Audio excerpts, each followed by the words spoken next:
Hi mga kapangarap mag-Japan, good day at welcome back again sa ating channel, ang Kapangarap mag-Japan. So ito ngayon, ginagawa ko ang change oil, basic change oil dito sa sasakyan na ito. So trivia pala tayo, no? Etong sasakyan na to is isa sa pinaka mahal na or mamahalin na sasakyan dito sa Japan. So SUV siya na mini large van, no, na 7-seaters. So yung pangalan nito is Vellfire. So Toyota Vellfire. So kasing tulad din ito ng Alphard, Toyota Alphard, no. Yung presyo nito sa Pinas ay nasa 4.6 to 4.9 million. So ganun kamahal itong sasakyan na ito. Tapos dito sa Japan, nasa 6.8 million yen. Pero yung mga tao dito sa Japan, yung may mga gantong uri ng sasakyan, normal lang talagang tignan, parang kung mag-ano sila, no, nasa pananamit, no, kung tingnan natin yung pananamit, parang isang ano lang, ordinaryong tao lang talaga. So hindi katulad dyan sa atin, no, sa Pinas. For sure, kung may ganto kang sasakyan, for sure yung mga tao nakakatingala na sa'yo kasi yun nga, alam ng tao, no, na napakamahal ng sasakyan na ito. So itong ginagawa ko ngayon, kung makikita nyo itong blue na machine na ito, ito yung panghigop ng mga old na oil, no. So kaya nga nag-change oil tayo, pero dito natin dinadaan sa kumbaga sa itaas na bahagi, no, dito sa level gauge or known as dipstick. Doon natin nilalagay yung hose, tapos sinisip-sip ng machine na ito yung old na oil. Tapos normally yung normal na change oil talaga doon sa ilalim, di ba? Tatanggalin yung drain bolt, tapos hahayaan mo siya na maubos, no. So aagos yung yung old na oil, tapos hahayaan mo na maubos. Pero ito dito sa itaas, kasi purely change oil lang talaga siya. Meron din namang yung traditional na ginagawa kami na na change oil doon sa ilalim namin ginagawa. So yun nga, tinatanggal yung drain bolt pag change oil, tapos may kasama siyang change oil filter.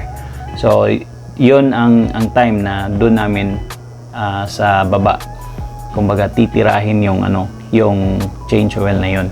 Pero ito again, purely change oil lang. So dito namin ginagawa sa itaas para at least marami ka ring magagawa, no. May-utilize mo yung time mo. Katulad niyan, yun, ma-check yung mga documentation, yung sticker nung pag-change oil mo, kasi may mga ilalagay yan na na mga kumbaga ano ba tawag doon, yung parang guidelines mo rin na yung pinaka ledger mo or legend mo, no, na gantong kilometer na to kailangan mo na mag-change oil ulit. So for those na may mga bagong sasakyan dyan, yung change oil po pala, para dagdag kaalaman na lang din, lalo na sa mga wala pa pong idea, no, yung change oil normally ginagawa, base po ito sa standard dito sa Japan, no, 5,000 kilometer. So yan yung every 5,000 kilometer kailangan mo na mag-change oil ng iyong sasakyan, ng engine oil. Tapos kung kailangan mong mag-change oil filter, so every 10,000 kilometer po yun. But nasa iyo pa rin yun, yung kagustuhan mo. Kung gusto mong, katulad dito, kung gusto ng customer kahit wala pang 10,000 kilometer, pero gusto na ng customer na palitan yung oil filter, well, pinapalitan talaga namin. Depende yun sa request ng customer. But again, based on the standard process, normally 5,000 kilometer yung purely change oil lang. Tapos yung with change oil with oil filter, yun ang 10,000 kilometer. Every 10,000 kilometer. Tapos FYI na rin, for those nga sa mga may sasakyan, no, check nyo palagi yung tatlong component na ito pag nag-change oil, no, na pag nag-change oil kayo or pag galing sa change oil yung yung mga sasakyan nyo. Itong tatlong component na ito, itong drain bolt or known as drain plug, tapos yung oil cap, at dipstick. So, dipstick or level gauge. So, bakit natin kailangan i-check yung tatlong component na ito? Una, yung pinaka-vital, yung pinaka-crucial yung drain plug. Kasi pag hindi nahigpitan ng maigi yung drain plug, so magli-leak yung oil.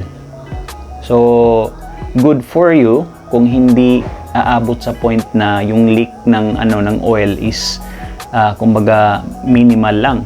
Pero kung aabot sa point na yung leaking ng oil is parang magkakaroon talaga ng maraming leaking or hanggang sa point na maubos yung oil ng inyong sasakyan, delikado po yun. Kasi magkakaroon ng problema yung inyong sasakyan. Doon na papasok si overheat.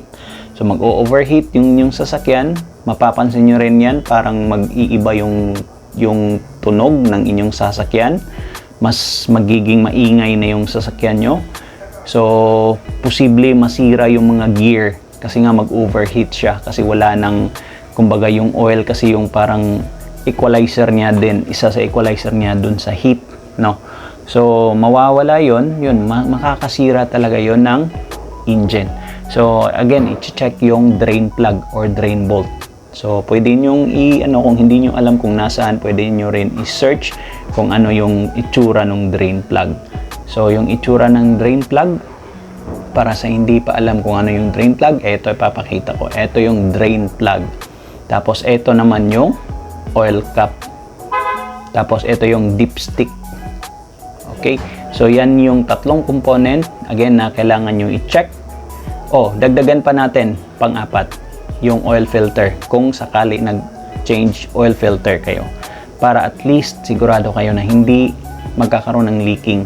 Kasi kung magkakaroon ng leaking dyan sa mga area na yan na sinasabi ko, posible yan magkakakos ng problema.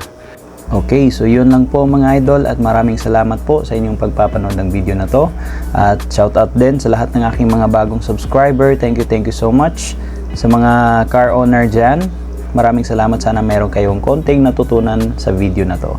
Have a great day po sa inyong lahat at ingat kayo palagi.